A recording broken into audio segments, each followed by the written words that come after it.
कृष्णा बेरीबाल जी कोलकाता से। राधे राधे। महाराज जी आपके चरणों में कोटि कोटि प्रणाम। महाराज जी हमें अपने भौतिक इच्छाओं की बातें दूसरे लोगों से क्यों नहीं करना चाहिए? आज की त्याग की चर्चा से ये प्रश्न आया। क्योंकि उसकी सत्ता दृढ़ होती है। तो ये आगमा पाइनो अनित्य हैं।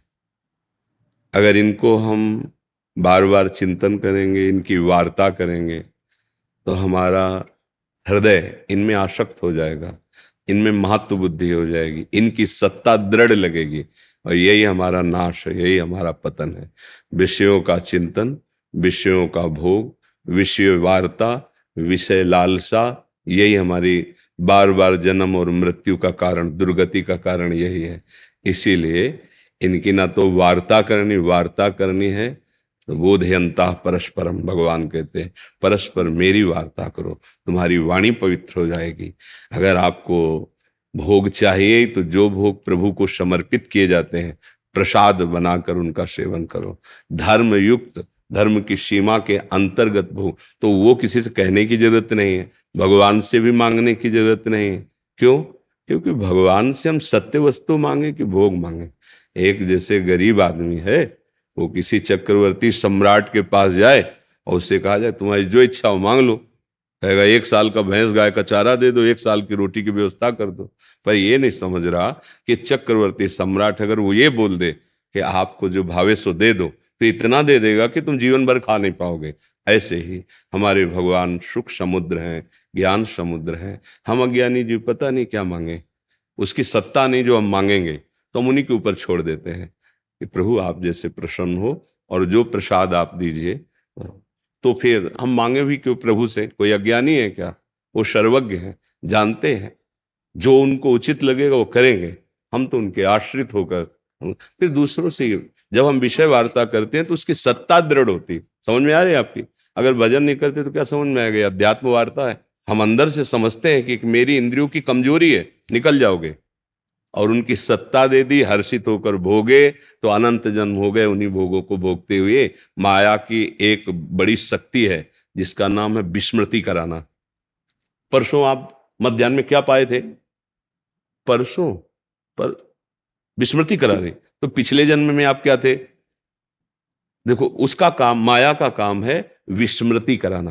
मतलब बार बार मां के गर्भ में भयंकर दुख भोगे हैं, बार बार नाना प्रकार की भोग वासनाओं में हम दंड भोगे हैं, लेकिन विस्मृति है सबकी।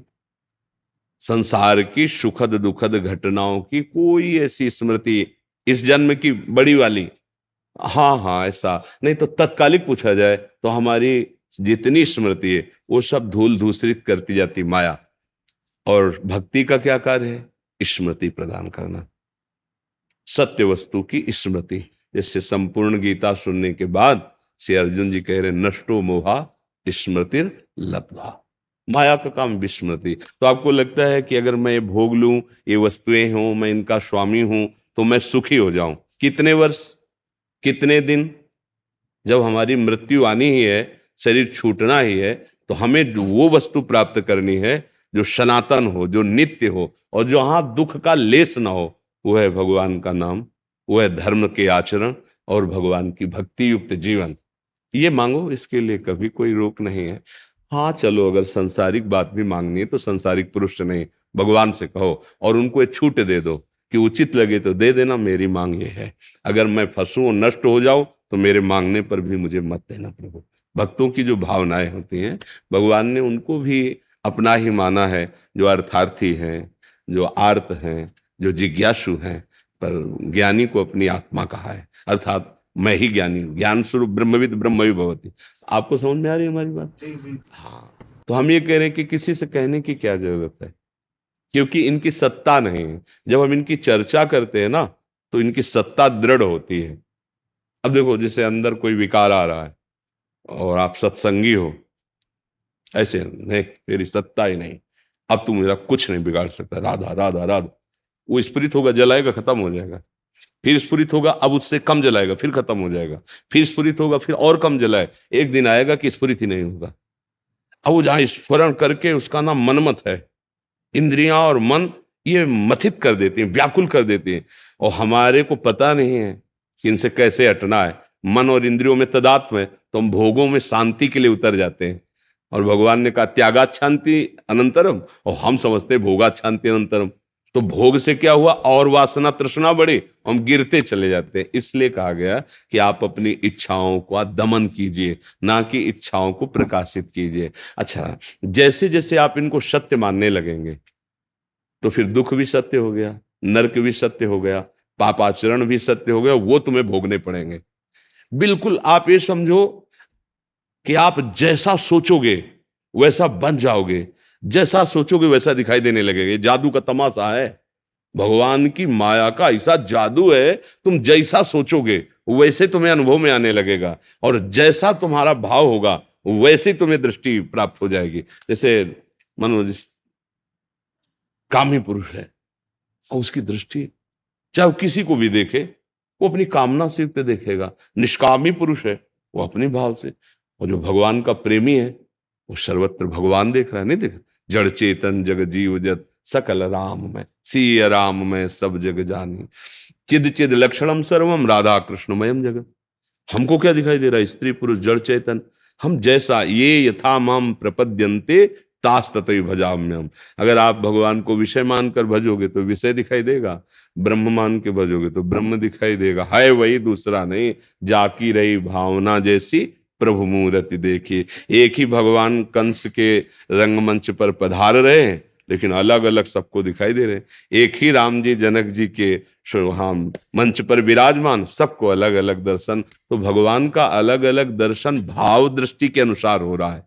तो हमारी दृष्टि कैसी, जैसा हमारा चिंतन होगा, जैसी हमारी वासना होगी। तो हमारी वासना गंदी है, शरीर भाव है, भोग में सत्यत्व सुख बुद्धि है।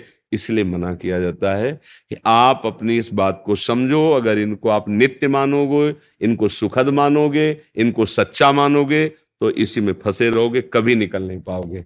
ये भूत के लड्डू हैं, ना खाए तो परेशान, खाए तो परेशान। बोलो है ना? नहीं, ना खाए तो ललचाए, यार कितना बढ़िया है, और खाए तो कभी तृप्ति नहीं। भूत के लड्डू है, हाँ तो एक भूत लगाओ तो परेशान है, तो पंच महाभूत लगे हैं नहीं? एक भूत लगाओ तो आदमी झाड़ फूक करवा ले जा ले क्या क्या। और यहाँ तो पंच महाभूतों का नशा चढ़ गया है कि मैं देह हूं, देहाभिमानी, पंचभूतात्मक रचित इस देह को मैं मान करके इंद्रियों के साथ भोगों में विचरण कर रहा है। बड़ा समस्या है। अब ये चूंकि अध्यात्म है, बिना भजन के इसका रहस्य समझ में नहीं आता है। सत्य मार्ग का अवलोकन, सत्य वार्ता, ये तो भगवान की कृपा है कि आप यहाँ सुनने आए हो, यहाँ बैठने आए हो। नहीं, सत्य शास्त्रों के वाक्य और संत जो भगवत अनुरागी जन है उनका सत्संग ये बड़े दुर्लभ हैं।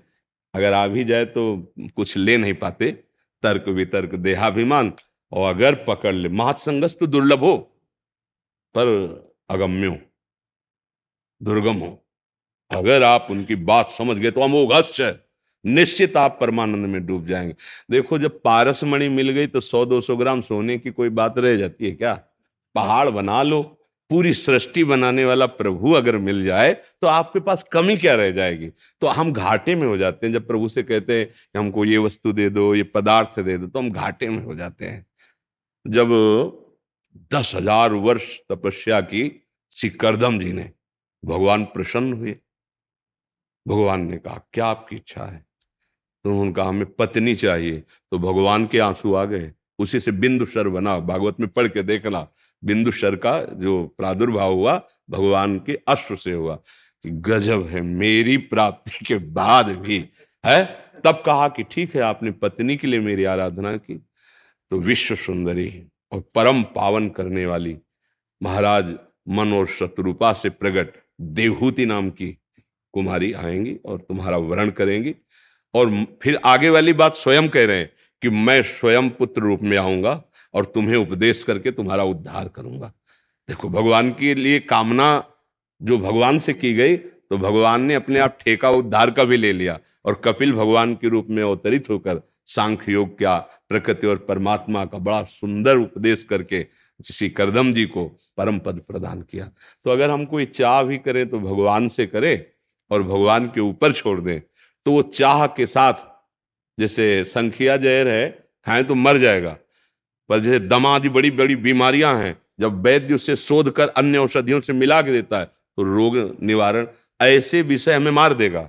और वही विषय जब भगवद अर्पित प्रसाद हो जाता है तो प्रसादे सर्व दुखानां महानिरस्य उपजायते। इसलिए रोकते हैं कि असत वस्तु की सत्ता को दृढ़ मत करो, ना सतो विद्यते भाव, ना भाव विद्यते सता। समझ पा रहे आप जी? राधा राधा।